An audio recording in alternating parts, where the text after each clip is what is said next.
they resort to massive counterfeiting, all right? In other words, they simply counterfeit that currency, whatever it may be, if it's cuneiform clay tablets or Lincoln Green, or whatever. Yeah, or Lincoln greenbacks, whatever. You know, they simply resort to massive counterfeiting efforts in an effort to crash the currency. And then they do something else. They take out of circulation any legitimately state-issued money. In other words, they take out of circulation the one form of currency and then substitute their own. And by these combined efforts, what they're really doing is saying, see, our stuff is much more stable than your stuff. Now, Jim, this has happened over and over again in history. Right. In the American Revolution, the Bank of England had literally created and set up a bunch of counterfeiters in the American colonies that were counterfeiting colonial scrip to crash the colonial currency on the one hand, and on the other, they were trying to remove as much of it as possible from the legitimate stuff from circulation and substitute their own Bank of England pound notes, all right? And again, we see the same thing happen after President Kennedy issues that executive order, and a few of those debt-free United States notes get into circulation. Well, what does the Federal Reserve do whenever they get any of those in their banks? They simply remove them from circulation. That's right. And by the way, to the best of my research, that executive order of Kennedy's has never been rescinded. It has just been ignored. Exactly. Just ignored.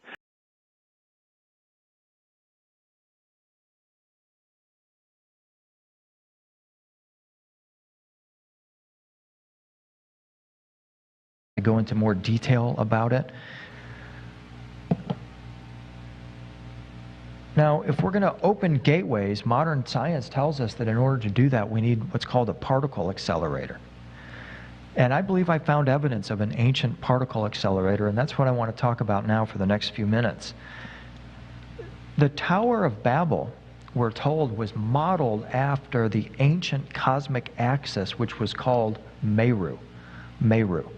Meru is the ladder to heaven, the cosmic axis, the stairway to heaven, and this is a diagram of Meru from a 2nd century Chinese manuscript. Not only was Meru the basis for the Tower of Babel, but Sumer itself was named after it. Sumer was called Sumeru.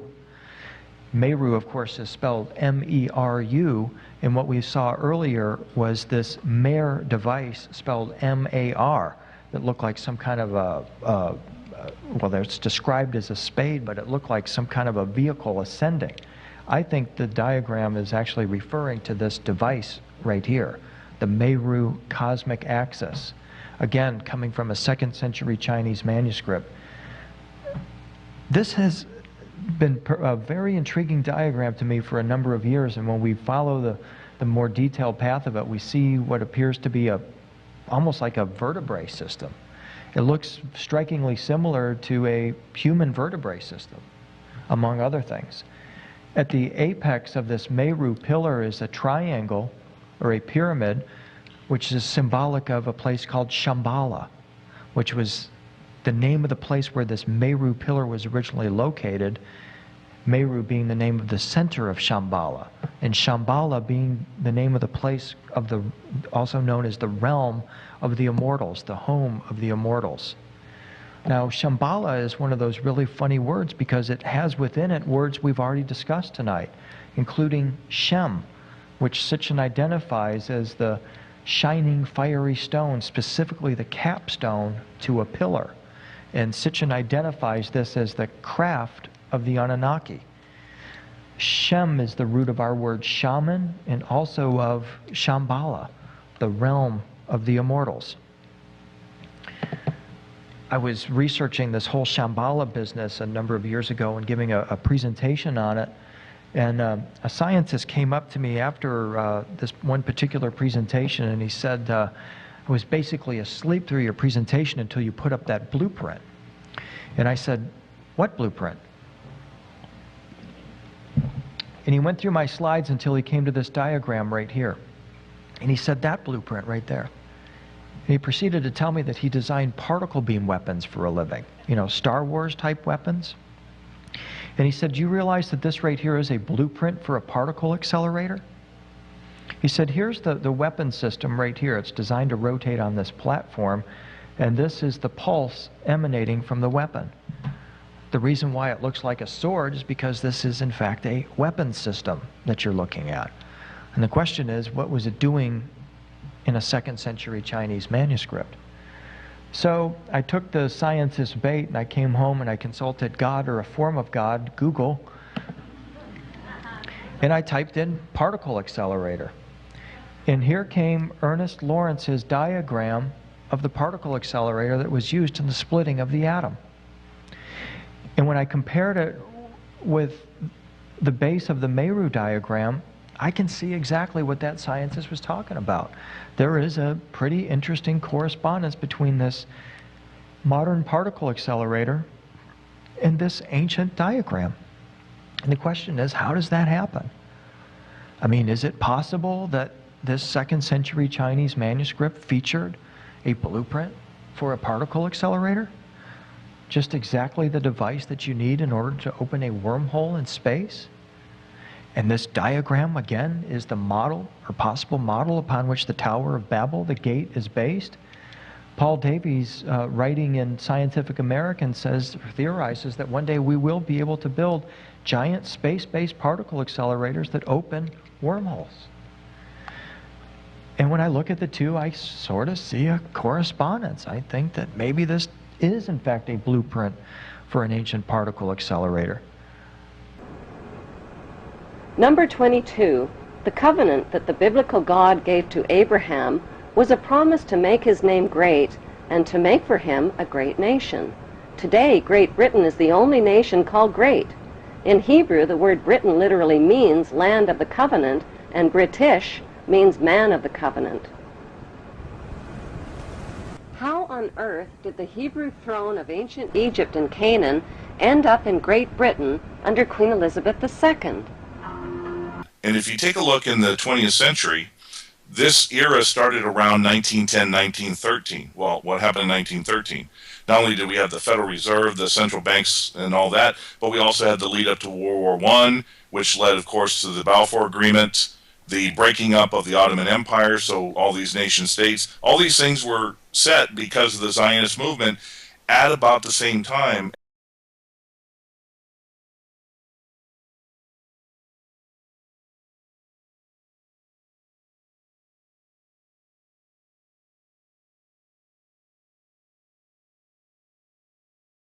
Manhattan, who said, who as it turns out, after the case was thrown out, it turns out that the judge's husband is a lawyer who works as a consultant for Goldman Sachs. Thank you.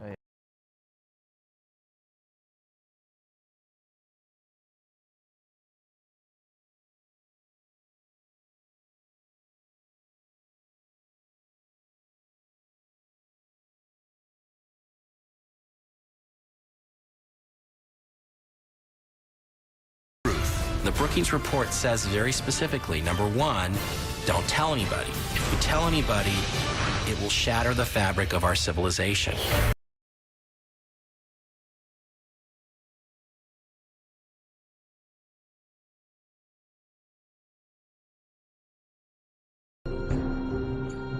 Another pyramid with similar construction, 100 kilometers south of the Band of Peace, is known as the Maidum Pyramid.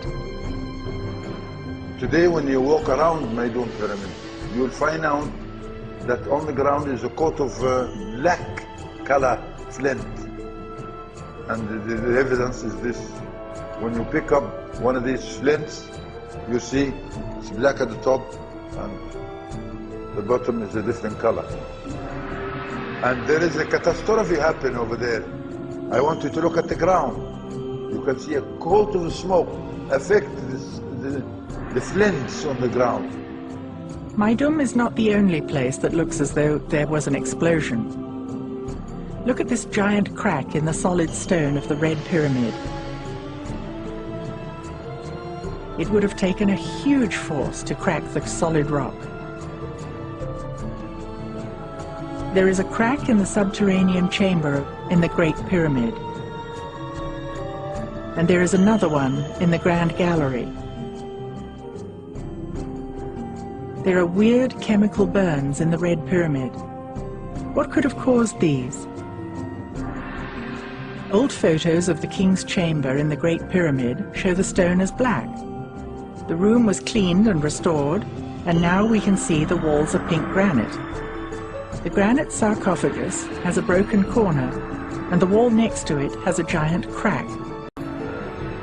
What kind of force could have caused this? Is the Department of Antiquities erasing evidence under the guise of restoration? Where did we get the history of Egypt?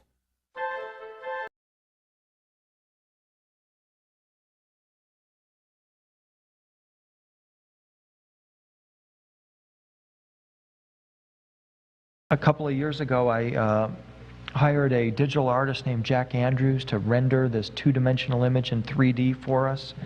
And this is what he came up with. This is what the platform of the base of the Meru diagram looks like rendered in 3D. And so I think that it's fairly remarkable that you can take a 2nd century drawing and render it in 3D using a computer and come up with something that is so profoundly technological appearing. Here's the very top of it. Jack said it gave him a lot of difficulty trying to render this in 3D. He couldn't figure out what this cone actually was. But what I think it is the same snow cone or cone that Sitchin thinks is the Shemcraft of the Anunnaki. And I think that what ultimately the Shemcraft of the Anunnaki is not a Apollo command module. I think it's actually a warp craft. We noticed something very interesting that Sitchin omitted from his drawing is that there was a pillar that was placed underground underneath this cone-shaped object. And the pillar that's placed underneath the ground is actually this right here, which is none other than the Pillar of Osiris, which is potentially some kind of a particle accelerator, a device the Egyptians said could drill holes in space.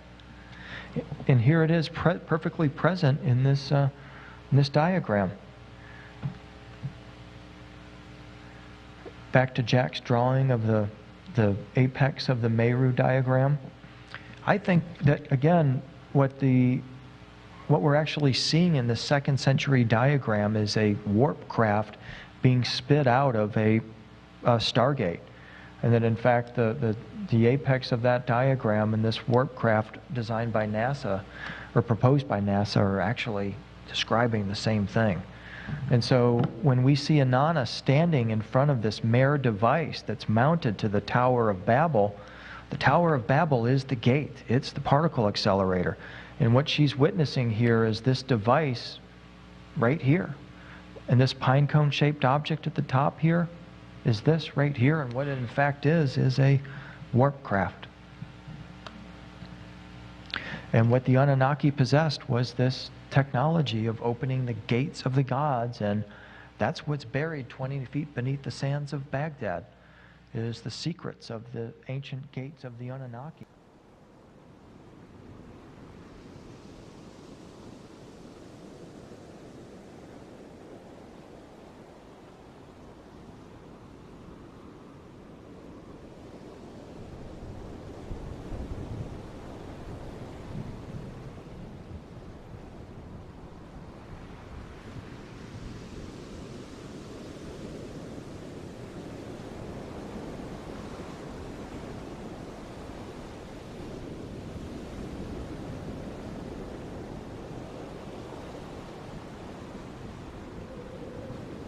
Then Kigog anointed his 7 braids and beard with oil.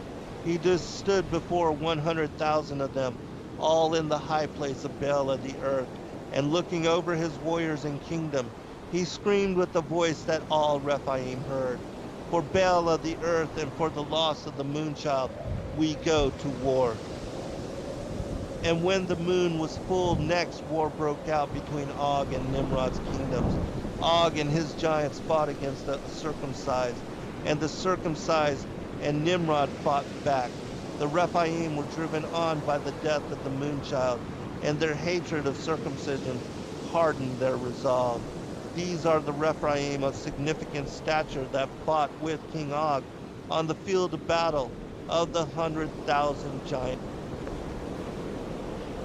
Anak, the keeper of the bodies before Bel, Anak, whose dark one shrouded over him with unspeakable darkness, Anak, who spoke the incantation to raise the dead, Anak, who worshipped Mot in secret, Anak, the transcriber of the first chapters of this very book, Anak, who cut himself and shaved the front of his head, Anak, who stood between Og and Nimrod and was then cut down by the circumcised, Anak, who wounded Nimrod's genitals a second time. Azath, the temple priest for Baal of the moon, Azath with blackened eyes, who rode a great beast into battle. Azath, the priest who was the creator, the driver and chaser. Azath, who weaved the bones of these smaller cells into his beard. Azath, who ate the unnatural creeping things that did not have fins or scales, and the beasts that chewed the cud but did not have cloven hooves. Azath, whose dark ones moved objects around him. Azath, whose potions and spells protected the Rephaim on the field of battle. Azath's army was 1,000 giants. Melkam, the cannibal who had eaten the dead who were tied to trees where the dark ones gather. Melkam, the treasurer in the house of Baal of the moon. Abominable Melkam, who showed partially and took the bribes that blind the eyes of the wise and twist the words of the honorable. Melkam, who at times was possessed by dark ones that threw him into the water or the fire trying to kill him. Melkam, who sang praises to Baal of the moon as he was surrounded by circumcised Nephilim, and run through Melkam's army was of 1,000 giants. Tarshan, who hunted in the great waters and tamed Leviathan. Tarshan, blood servant and warden of the blood pits of Baal of the earth. Tarshan, who killed the circumcised Nephilim on the field of battle by crushing skulls with hammers. Tarshan, who plundered Nimrod's stores and took all of his smaller cells and livestock. Tarshan, whose face had been scarred by a mighty beast. Tarshan, who used the dark ones to read the minds and hearts of others.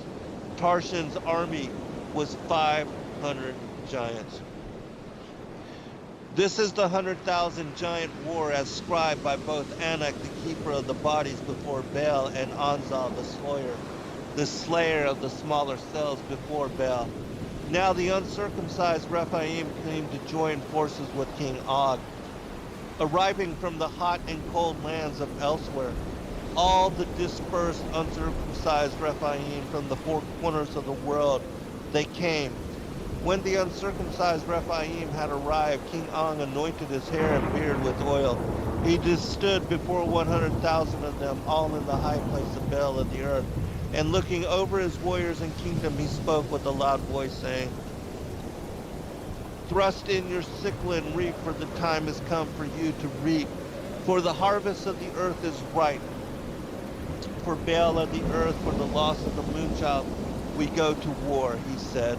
His voice was strong as that of harpists, musicians, pipers, and of trumpeters. Baal of the moon then spoke through King Og's smaller self-sorceresses. They spoke to Ogias, Ornias, Anzal, and Anak, the keeper of the bodies before Baal, saying, "Take 50 giants, one from each army, and command each one of the 50 to carry a stone as large as he can upon his shoulders and lay them at the entrance to the fields of battle. This is where your army will sleep for the night before battle tomorrow." The Rephaim did as Baal of the moon had instructed them. 50 of the leaders of the armies carried large stones on their shoulders and piled them near the entrance to the field of the battle. Ogias, Ornias, and Anak, the keeper of the bodies before Baal, each moved the 50 stones to the center of the entrance to the field of battle between Og and Nimrod's kingdoms. The stones were to stay there to this very day. Anak then spoke to the army of 100,000 and said, "These stones are assigned to you so that when the smaller cells ask you, 'What do these stones mean to you?' You can tell them, the circumcised Nephilim were cut off from the kingdom of Og and from Baal of the moon. Therefore these stones will always be memorial for the uncircumcised Rephaim forever. King Og's army set up a camp. The giants then celebrated with food and drink served by Stolas, Typhoeus, and their 2,500 giants. After the armies of King Og were satisfied with the marrow, the fatness, the bread, the cakes, the bunches of raisins, and red wine, they pushed their plates away and fell into a deep slumber. And Baal of the moon gave King Og's army a spirit of slumber, eyes that they should not see and ears that they should not hear, until the day of warfare. And Baal of the moon passed over the 100,000 uncircumcised Rephaim warriors continually through the night. Baal of the moon soothed their dark ones, calming them, which allowed the uncircumcised Rephaim to continue their heavy slumber. The bleeding fingers of Baal of the sun then carved the light of dawn before them.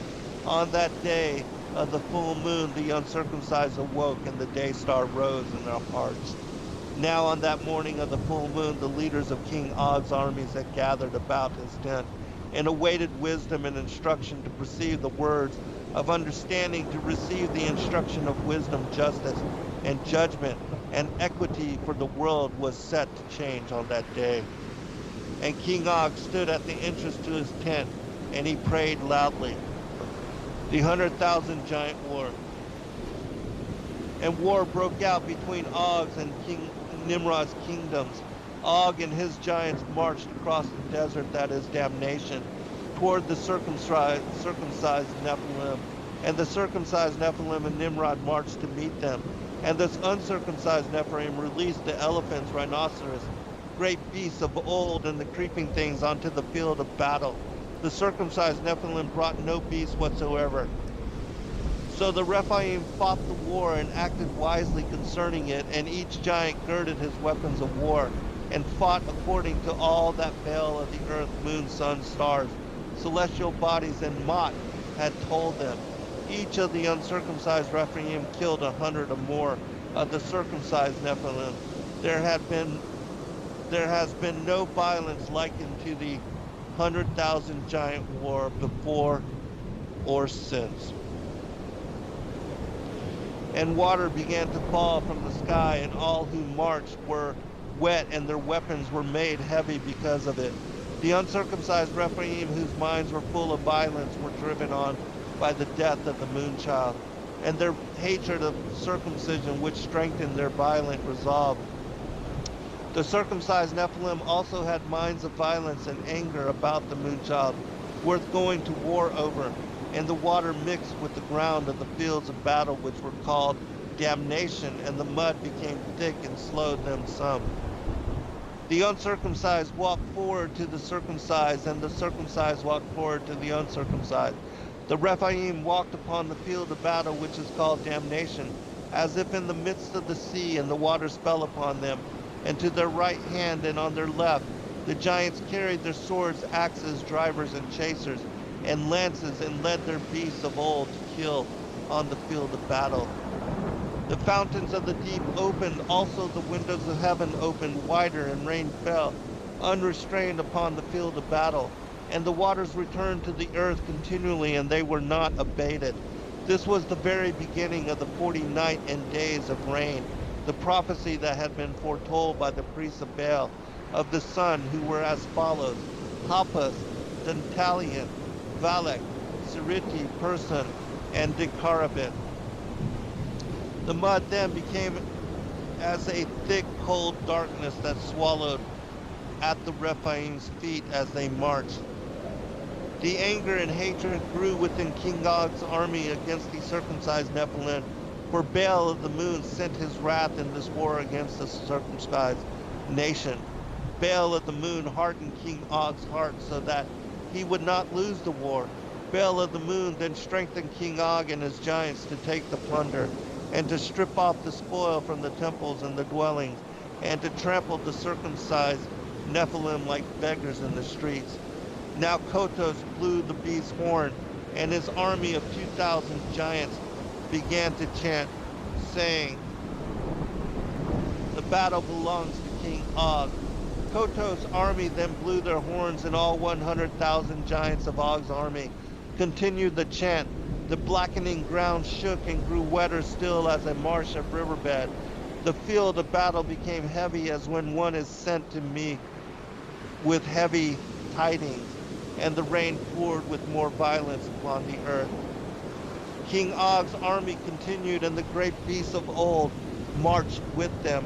The dark ones leapt from uncircumcised Rephaim to uncircumcised Rephaim, and there was much darkness and spiritual terror on both sides of the field of battle. The dark ones covered the uncircumcised Rephaim with large whirlwinds that circled and climbed into the rain above them. The sky then cracked with lightning, and the thunder was heard throughout both kingdoms. The rain poured onto the field of battle as water poured from a pitcher. The dark ones floated across the water between the armies. Varus's dark ones went across and entered the circumcised Nephilim, learnt of their battle secrets, and returned them to him. Briareus's dark ones followed, who entered the circumcised Nephilim and confused their ways so that they wounded one another. Amok's dark ones went across the desert of damnation and wounded and disemboweled the circumcised Nephilim. Krakus's dark ones broke the bones of many of the circumcised Nephilim on the front lines of the field of battle. Gigas's of curved limbs then conjured a powerful dark one which crossed to the circumcised Nephilim and entered Mulim the Nephilim, who was a mighty warrior in Nimrod's kingdom. Mulim then turned and killed 1,000 of his own circumcised Nephilim, while under the power of Gigas's dark one. Then Crestel, whose dark one made his army invisible, led the charge to the circumcised Nephilim. Crestel led with his army, whom the dark ones made invisible, so that all that could be seen was splashing of their feet, and all that could be heard was the chanting. The battle belongs to King Og. Now Crestel's invisible army attacked the circumcised Nephilim throat and groin and divided the circumcised Nephilim battle lines in half. The circumcised Nephilim were filled with great fear because of Crestel's invisible army, and they cried out, "I hear the uncircumcised, but I see no one." Crestel's army then relentlessly killed the most circumcised Nephilim. The 100,000 giant war until their dark ones left them. Now Sanbar, who did not respect Anak, the keeper of the body, stood by the stones that the Rephaim had collected the day before as a memorial unto them. Sanbar then commanded the strongest 50 in his army of 500 giants to join him, and they threw the stones over Crestel and the uncircumcised Rephaim. The stones fell and crushed many of the circumcised Nephilim. In the rain, Sanbar, whose dark one, spoke and turned through him, then led his army onto the field of battle to kill and defile the wounded. Then Virak, the perfect, whose visage was beautiful, led his army of 500 uncircumcised Rephaim into battle. After many of the uncircumcised Rephaim had been killed, Virak looked to the sun and called out, "Have I not served you with my moving large voice, O Baal of the sun? Show me your hatred for the circumcised." And rocks of fire fell from heaven with the rain, crushing many circumcised Nephilim. King Og stood at the entrance to the field of battle with his voice of destruction that the entire field of battle heard, commanding, "All giants with floating beasts shall ride forward into battle." Now Nimrod and his army of circumcised giants did not have floating beasts or animals of warfare. Through his army were as the sand of the sea, which cannot be numbered for multitude. The ranks of the uncircumcised Rephaim, warring in the rain and muck, then killed their closest Nephilim so the ranks could be opened. Now the ground shook as the uncircumcised Rephaim connected with their floating beasts and galloped forward into battle, eviscerating circumcised Nephilim as they went. Arrows and swords did not penetrate or harm them. Skiron connected with his floating beast and became as a hairy elephant with tusks and horns. Skiron, the blood drinker, entered the battle with 500 giants and many trained beasts. The trained beasts gored and stood upon the circumcised Nephilim, pinning them to the ground until the giants under Skiron's command killed them or they drowned. Skiron killed and mauled 400 circumcised Nephilim that day. Then Meyer lifted a mountainside and threw it upon the circumcised Nephilim, killing 300 of them. Meyer then connected with his floating beast and became as a rhinoceros with many horns. Meyer, who while connected, screamed, "A whip for the beast, a bridle for the Nephilim, and a rod for Nimrod's back." Meyer's army of 500 uncircumcised Rephaim followed him and slaughtered scores of circumcised Nephilim with no fear, as butchers slaughtered dull beasts for meat. And Meyer and his army were responsible for a very great slaughter, for there fell of the circumcised 1,000 giants.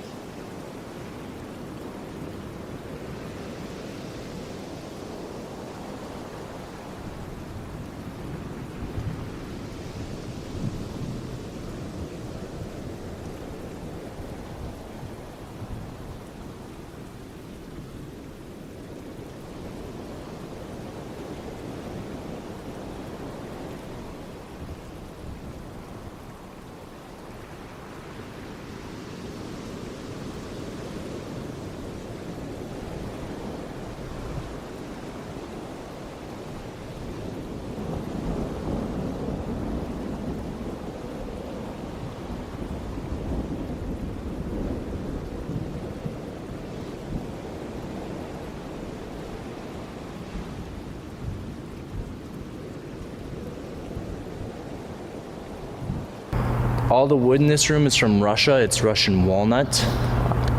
The altar in the middle of the room is black marble quarried from Lake Champlain in New York. And the Hebrew writing in the middle says, "God said, let there be light," and there was light. So there's 3 with 1 missing, it looks like. Is this the I don't know exactly. north, south, west, and the east is missing, or? No, that would be the east. That would be the east? Because that's north. Right. Right. I don't know why that is missing, actually.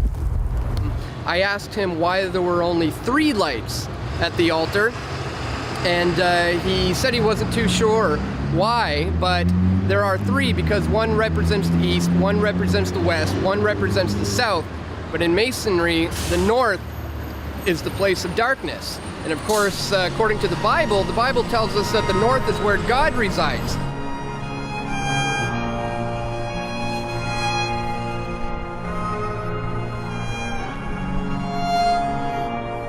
Masonic Holy Bible. When was this built? The building? 1911. It was started and it was finished in 1915. This was the architect's first major building. He went on to do the National Archives, National Gallery of Art, and the Jefferson Memorial. The snakes represent chaos.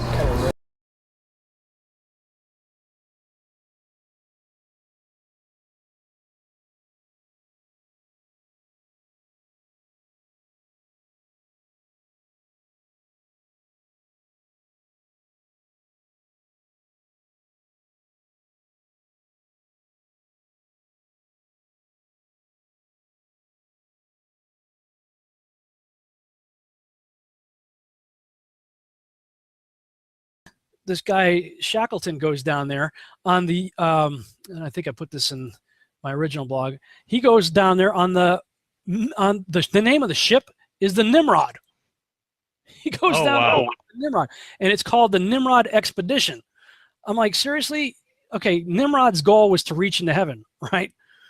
Yeah, the Nimrod Expedition. So you can click on the link I got there and read all about the Nimrod Expedition, British Antarctic Expedition, otherwise known as the Nimrod Expedition. And it was on the name of the ship was the Nimrod right here. Okay. Nimrod was trying to reach into heaven by going up. Could it be that these guys are trying to go out, try to find the ground floor? I don't know, but I mean, why do you, and this is what really got me, is they did so in 1908. 1908. I'm like, really? 1908? Seriously? 1908 is when Nimrod was born. According to my other, let me see what I put in here. This is one of my other blogs. Yeah. Okay. The 350 post-flood years of Noah's life. This is a chart I did last year, and the follow-up chart, the Nimrod-Abraham timeline. Nimrod was born in 1908 AM, or years since creation. And then 1908, see, 1907 to 1909, well, that's 1908. Nimrod went to Antarctica. I'm like, I mean, you can't write this stuff. I mean, wow. Okay, so they go down there. A whole bunch of people are, you know, from that point on, once they start finding ways to get through the ice to get there, more and more expeditions and better ships are built and used to get there. Then you get to Admiral Byrd. Obviously, Herman Oberth and Werner von Braun and others have made reference to so many times until they passed away. So all this stuff is a matter of record. And when you put all the records together, it points to this. There is some entity or group of entities that are sentient, that means obviously the thinking, that have advanced technology and that basically give orders to the religious and political leaders of our day.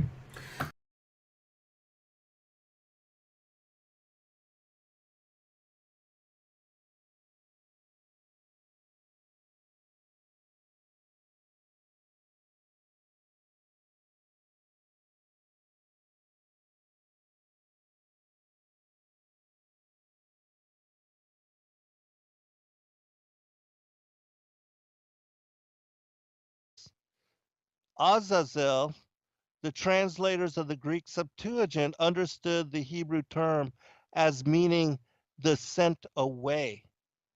Azazel also being attributed as meaning scapegoat.